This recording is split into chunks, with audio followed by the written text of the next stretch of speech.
Assalamualaikum warahmatullahi wabarakatuh. Selamat malam teman-teman semuanya.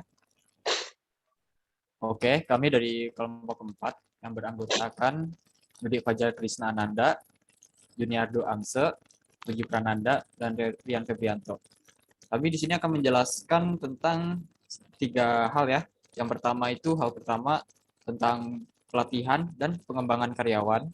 Yang kedua tentang manajemen dan penilaian kinerja. Yang ketiga mengelola karir dan retensi. Oke, kita langsung saja masuk ke bab pertama ya, yaitu training and development employees. Oke, pengertiannya itu training dan development employees dan pengembangan karyawan ini sangat penting ya, teman-teman ya. Adalah sebuah subsisten di dalam suatu perusahaan yang menekankan pada perbaikan kinerja individu. Nah, bagi teman-teman ini bisa menjadi sebuah contoh ketika Anda mempunyai sebuah usaha atau perusahaan. Lebih baiknya teman-teman ini memulai sebuah training atau bisa juga mengembangkan kinerja karyawan Anda. Kenapa ini harus dilakukan? Ini akan menunjang kinerja dan membantu menaikkan pendapat atau perusahaan ya. Nah, yang kedua lanjut saja. Yang kedua itu adalah orientasi dan karyawan baru. Departemen Sumber Daya Manusia biasanya merancang program orientasi dan pelatihan. Tetapi supervisor melakukan sebagian besar orientasi dan pelatihan sehari-hari. Oleh karena itu, setiap manajer harus tahu bagaimana mengarahkan dan melatih karyawan. Kita akan mulai dengan orientasi. Nah, orientasi ini sangat penting. Di setiap perusahaan ini sudah mulai melakukan orientasi, bukan ya, bahkan semuanya ya. Orientasi ini dilakukan sekitar kayak, contohnya kayak magang. Nah, orientasi magang gitu kan dilakukan sekitar 3 bulan. Itu tuh untuk apa sih orientasi itu ya? Yaitu untuk mengetahui bagaimana karyawan tersebut bekerja atau melatihnya atau melihat kekurangannya atau kelebihannya.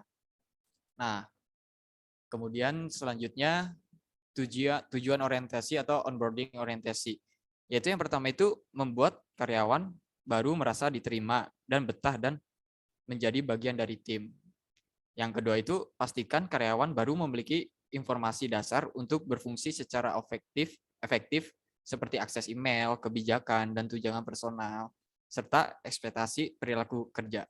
Yang ketiga itu membantu karyawan baru memahami organisasi dalam arti luas, masa lalu, sekarang, budaya, strategi, dan visi masa depan di dalam perusahaan tersebut.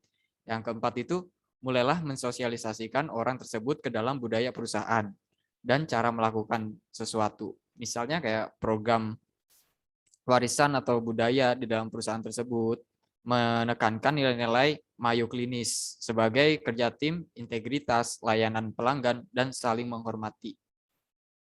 Kemudian langsung saja ke proses pelatihan ya. Seperti proses pelatihan itu bertujuannya ya seperti itu. Untuk karyawan itu mengetahui kinerjanya itu bagaimana, pelatihannya ke depannya biar kita lebih memahami kinerjanya ke depannya. Yang satu itu pertama menentukan tujuan pembelajaran.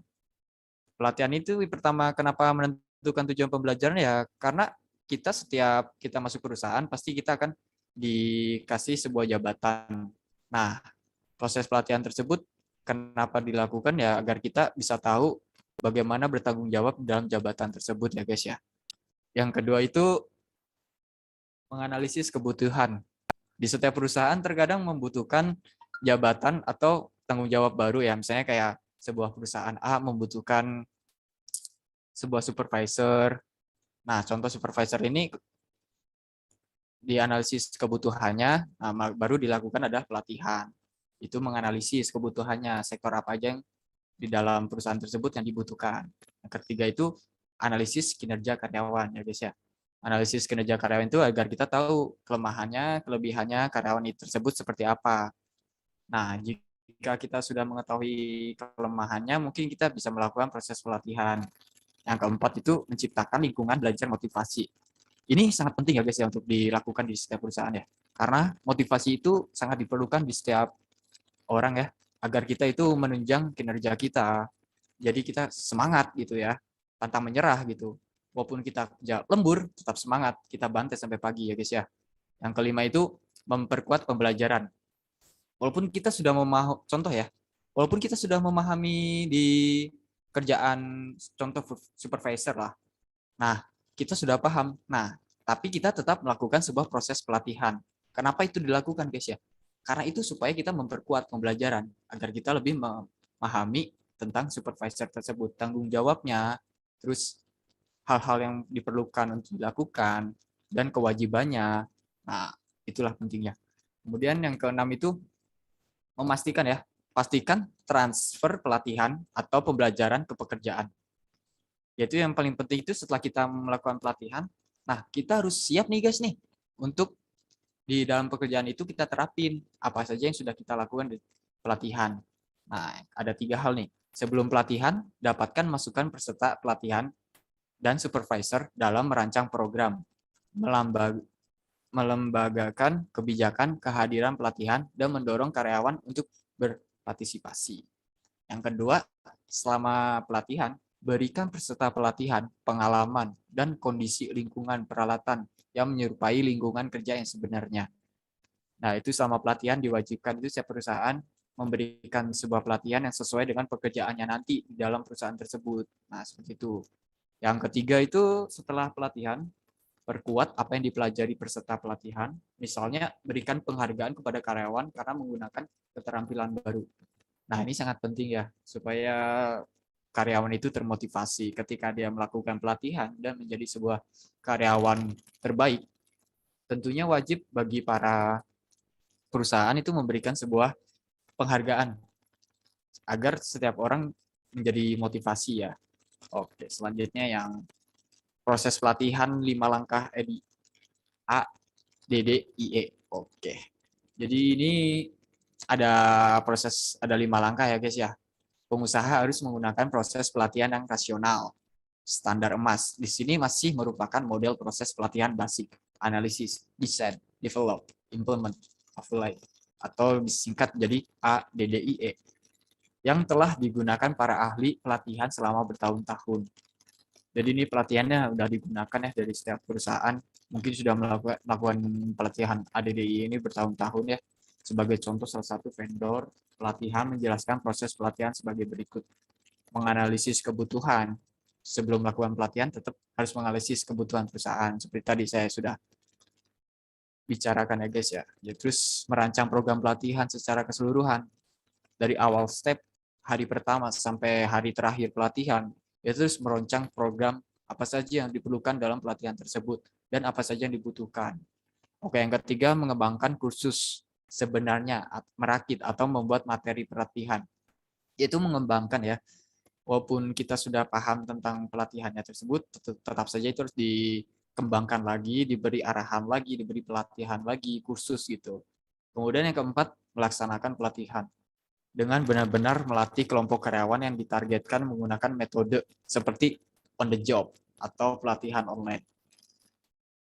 Oke, yang kelima itu mengevaluasi efektivitas kursus. Setelah melakukan pelatihan, tentu saja kita harus mengevaluasi, guys. Terutama apa saja setelah pelatihan kita bisa melihat kekurangan dari pelatihan ini apa, atau bahkan apa ya, tingkat bagusnya di pelatihan ini apa. Nah, itu perlu sekali dilakukan evaluasi efektivitas kursus. Oke, untuk selanjutnya mungkin akan dijelaskan kepada rekan saya, Juniardo, yang lagi di sana. Silahkan diberi ini, Juniardo, monitor 1, 2, 3, Juniardo. Silahkan. Kedengeran ya? Waktu dipersilakan, Juniardo. Kedengeran nggak? Oke, sudah silakan. Terima Dilanjut. kasih Puji. Di sini saya akan melanjutkan ya teman-teman. Yang di slide 8. Di sini ada metode pelatihan dan pengembangan karyawan. Yang pertama ini pelatihan karyawan. Jadi setelah orientasi yang dijelaskan oleh teman saya tadi Puji, pelatihan ini harus dimulai. Jadi pelatihan memberi karyawan baru atau saat ini keterampilan yang mereka butuhkan untuk melakukan pekerjaan mereka. Contohnya itu menunjukkan kepada tenaga penjualan baru atau cara menjual produk Anda gitu. Dan yang kedua ada coaching efektif. Metode pelatihan ini di mana individu yang lebih berpengalaman atau terampil memberikan saran dan bimbingan kepada karyawan yang dimaksudkan atau yang baru. Jadi untuk membantu mengembangkan keterampilan, kinerja, dan karir individu. Yang ketiga ada mentoring kepemimpinan, orang yang berbagi pengalamannya. Jadi contohnya kayak pembelajaran dan nasihat kepada mereka yang kurang berpengalaman dalam bidang tertentu. Sebab itulah dapat dikatakan seorang pemimpin yang bersedia menjadi mentor adalah seorang pemimpin yang berjiwa besar. Lanjut. Di sini ada tujuan pelatihan dan pengembangan karyawan. Yang satu adalah meningkatkan produktivitas. Yang kedua, memperbaiki kualitas. Yang ketiga, mengurangi waktu belajar karyawan. Yang keempat, ada meningkatkan retensi karyawan. Yang kelima, transfer keahlian dan kaderisasi.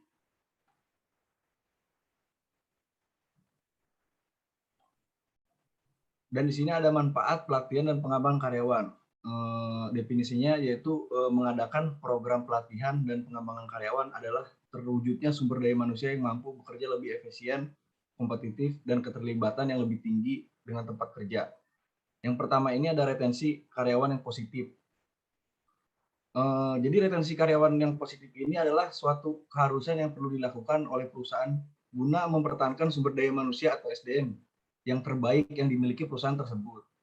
Yang kedua ada meningkatkan keterlibatan karyawan. Jadi karyawan ini harus dilibatkan ya. Pendekatan dari perusahaan atau manajemen yang menghadiri kondisi tepat bagi semua karyawan untuk memberikan yang terbaik. Di sini juga di antara kedua pihak ini berkomitmen pada tujuan dan nilai-nilai perusahaan dan termotivasi untuk berkontribusi pada kesuksesan perusahaan. Yang ketiga ada menyiapkan pemimpin-pemimpin masa depan. Ya, kayak leadership gitulah pokoknya. Yang keempat ada pemberdayaan karyawan. Jadi ini tuh merupakan salah satu upaya untuk menciptakan lingkungan kerja yang aman dan nyaman, sehingga karyawan dapat memberikan kontribusi yang optimal bagi perusahaannya.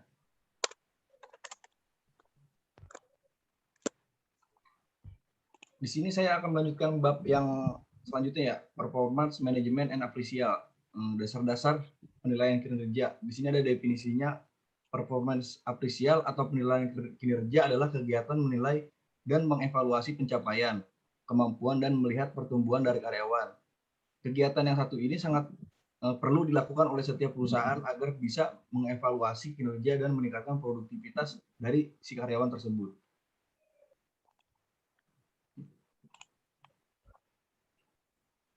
Di sini ada proses penilaian kerja.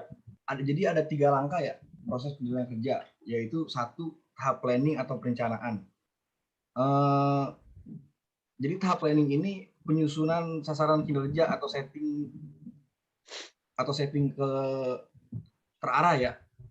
Pada tahap ini tuh akan terjadi proses diskusi antara pekerja dengan atasannya. Yang kedua tuh tahap performing atau pelaksanaan. Pelaksanaan memantau, ongoing tracking, dan umpan balik feedback. Jadi feedback antara karyawan dan perusahaannya yang dilaksanakan sepanjang prosesnya berjalan, proses pelatihan maksudnya. Pada tahap ini pula akan terjadi proses pemberian umpan balik, pemberian coaching dari atasan kepada stafnya, dan apabila diperlukan akan dilakukan review atas pelaksanaan sasaran kinerja yang telah ditetapkan pada tahap 1. Tahap 1 yang pertama tahap planning dan perencanaan.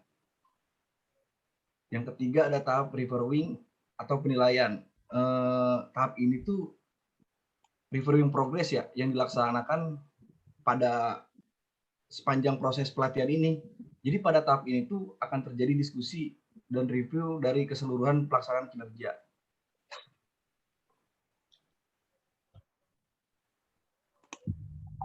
Dan di sini ada mendefinisikan tujuan kinerja dan standar kerja. Definisinya yaitu penilaian kinerja harus membandingkan apa yang seharusnya dengan apa adanya. Manajer menggunakan 1 atau lebih dari 3 dasar tujuan, dimensi, atau sifat pekerjaan, dan perilaku atau kompetensi untuk menetapkan sebelumnya apa standar kinerja orang tersebut yang seharusnya. Contohnya tuh kayak gini, si manajer tuh dapat menilai atau melihat sejauh mana karyawan mencapai prestasinya untuk tujuan yang numerik ya. Jadi tujuan tersebut harus berasal dari profitabilitas perusahaan secara keseluruhan dan tujuan efisiensi.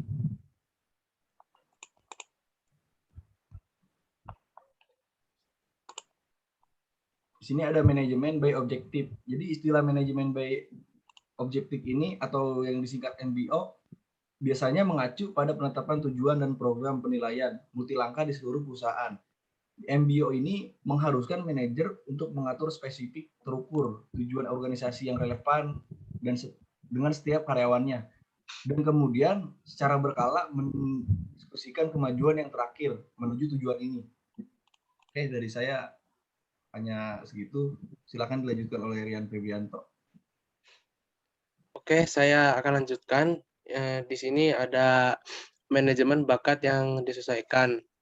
Nah, di sini biasanya ada beberapa penyesuaian penilaian, misalnya memberi peringkat pada tenaga penjual berdasarkan apakah dia mencapai tujuan penjualannya, mengasumsikan dia memiliki tujuan sendiri untuk dipenuhi.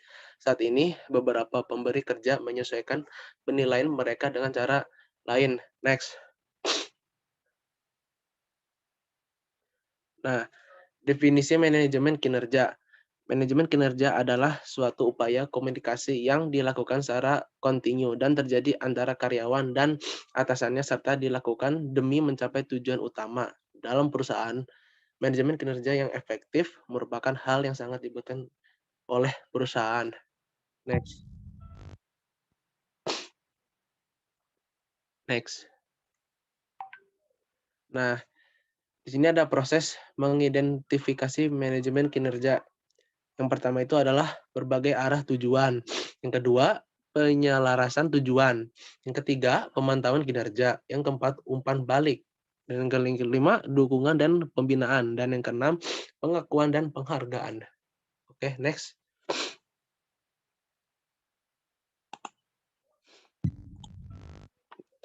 Nah, contoh di sini ada contoh kasus. Manajer Deloitte tahu bahwa mereka dapat meningkatkan sistem manajemen kinerja. Mereka banyak yang mempertanyakan apakah sistem itu meningkatkan kinerja. Mereka tahu pertunjukan tradisional peringkat seringkali mengatakan lebih banyak tentang kepribadian manajer daripada tentang kinerja karyawan. Selain itu, dengan 65.000 karyawan, Deloitte mencurahkan 2 juta jam per tahun untuk penilaian, dan penilaian lebih terfokus pada sejarah pada bagaimana meningkatkan kinerja karyawan. Manajemen memutuskan untuk mengubah proses. Oke, next.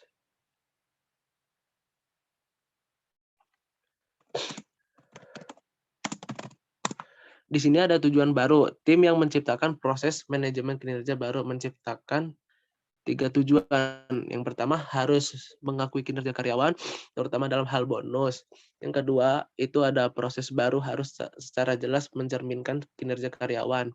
Yang ketiga, proses baru harus memberi energi pada kinerja dengan memantau kinerja cukup sering sehingga karyawan dapat meningkatkan kinerja mereka selama tugas mereka.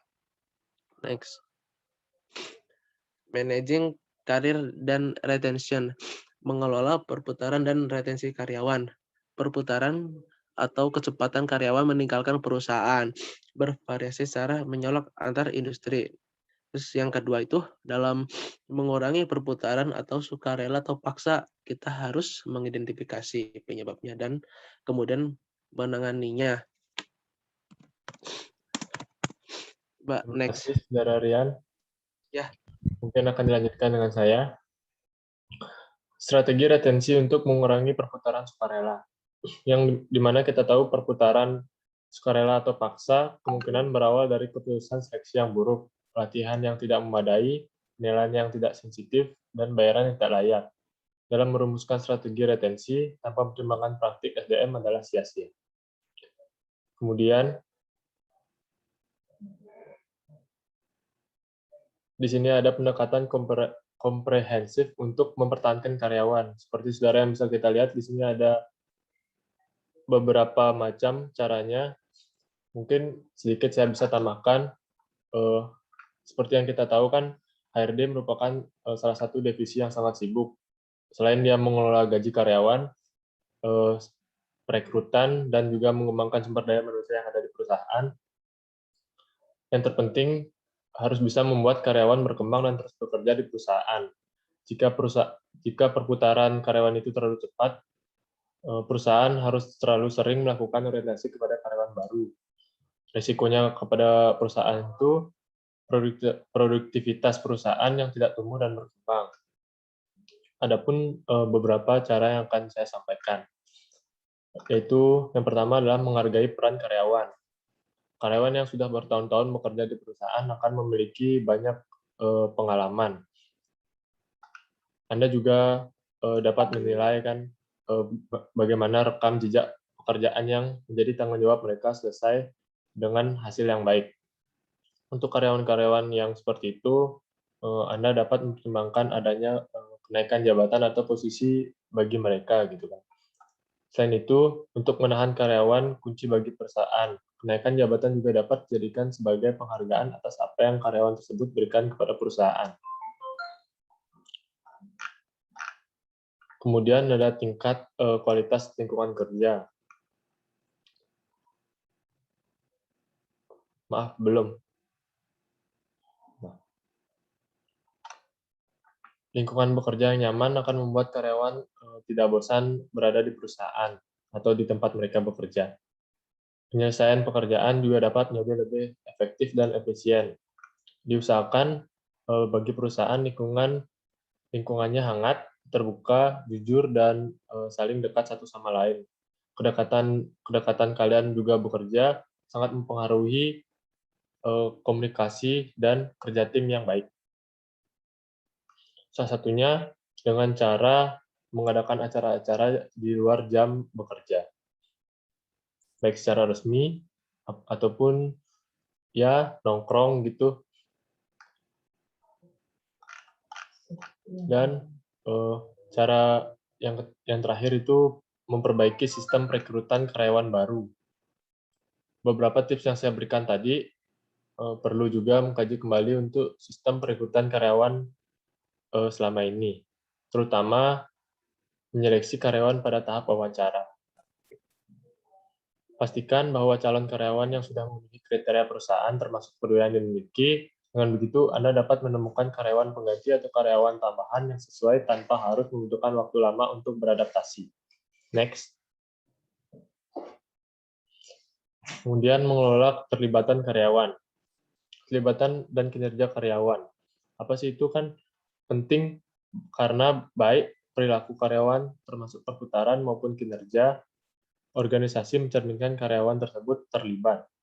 Kemudian tindakan yang menumbuhkan keterlibatan karyawan. Melihat bagaimana usaha mereka sendiri berkontribusi untuk mencapai sasaran perusahaan.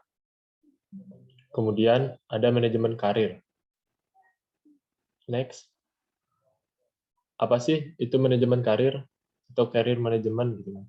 Proses yang memungkinkan karyawan untuk lebih memahami dan mengembangkan dan menggunakan keterampilan dan minat mereka secara paling efektif baik dalam perusahaan maupun setelah meninggalkan perusahaan. Penawaran dukungan karir umumnya di situasi win-win. Karyawan yang dibekali wawasan yang lebih baik mengenai kekuatan pekerjaan, mereka akan lebih siap untuk melayani perusahaan dan lebih baik tidak berkemungkinan pergi. Dengan kinerja karyawan yang baik, maka perusahaan akan mencapai tujuannya dengan mudah. Kemudian, ada pemberhentian karyawan. Apa sih dasar-dasar pemberhentian karyawan? Nah, yang pertama itu ada kinerja yang tidak memuaskan, pastinya. Kedua itu kelakuan buruk atau bad attitude. Ketiga, kurangnya kualifikasi untuk bekerja. Keempat, persyaratan yang berubah dari pekerjaan. Kelima, yang paling sering kita temukan di perusahaan adalah pembangkang. Perampingan atau downsizing.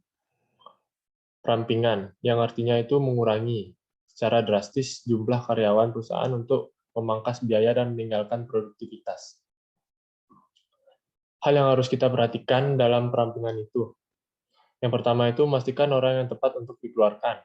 Seperti tadi ada tips-tips bagaimana kita cara mengeluarkan karyawan yang perlu dikeluarkan.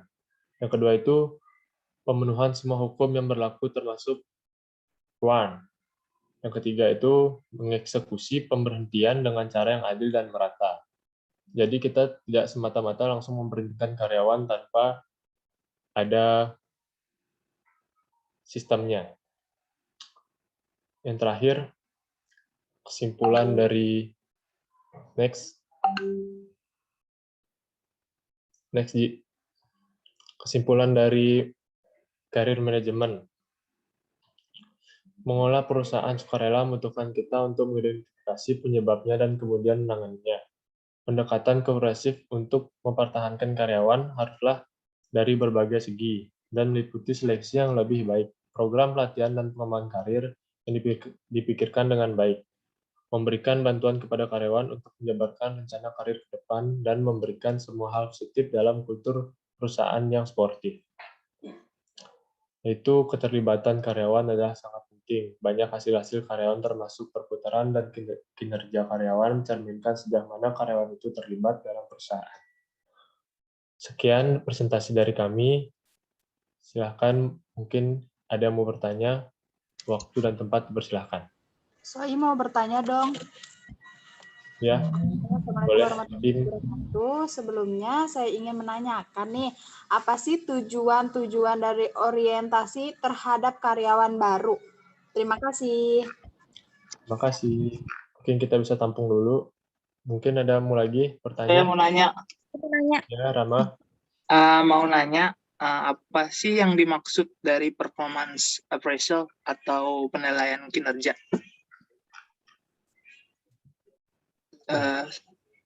Terima kasih. Aku mau nanya. Ya, kita buka sesi ya deh, Maria Ulfa, silahkan.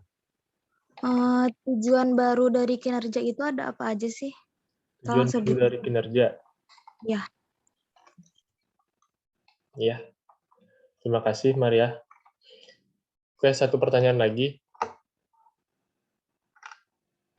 Mungkin aku ya, Pak Helen. Boleh tolong dijelaskan apa sih yang dimaksud sama pelatihan dan pengembangan karyawan? Pelatihan dan pengembangan karyawan. Ya. Terima kasih, Alan. Oke, terima kasih yang sudah bertanya ya. Mungkin dari Juniardo atau Rian atau Fajar, gimana? Ada yang mau jawab dari pertanyaan tersebut? Iya tadi Soim nanya apa? Maaf. Oke, Soim itu nanya sebutkan tujuan-tujuan orientasi terhadap karyawan baru. Oke. Di sini Oke. saya akan menjawab ya dari pertanyaan Soim. Tujuan-tujuan dari orientasi terhadap karyawan baru. Yang pertama itu membuat karyawan baru merasa diterima dan betah menjadi bagian dari tim. Yang kedua ini, pastikan si karyawan ini baru memiliki informasi dasar untuk berfungsi secara efektif, seperti akses email, kebijakan, dan tunjangan personil, serta ekspektasi perilaku kerja. Yang ketiga ini, membantu karyawan baru memahami organisasi dalam arti luas, masa lalu sekarang, budaya, dan strategi, serta visi misi untuk masa depan. Tadi yang kedua Rama ya? Terima kasih. Ya, Soim. Tadi Rama sempat bertanya. Tadi dari Soim, udah oke jawaban dari Juniardo? Cukup dipahami ya, Soim, maaf. Iya, cukup. Terima kasih. Yang kedua, Rama tadi nanya apa lupa? Apa yang dimaksud performance appraisal atau penilaian kinerja? Yaitu performance appraisal. Dari jadi Fajar atau jawab? Saya aja yang jawab, Bapak Puji. Oke, silakan. Yang dimaksud itu adalah kegiatan menilai dan mengevaluasi pencapaian, kemampuan, dan melihat pertumbuhan dari karyawan.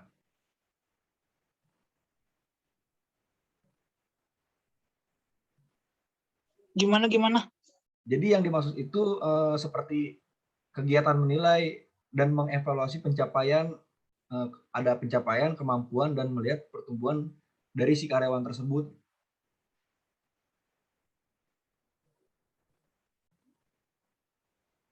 Bagaimana, Rama? Oke. Sudah. Oke. Terima kasih. Nomor 4 tadi dari Maria, mungkin si Fajar ingin menjawab.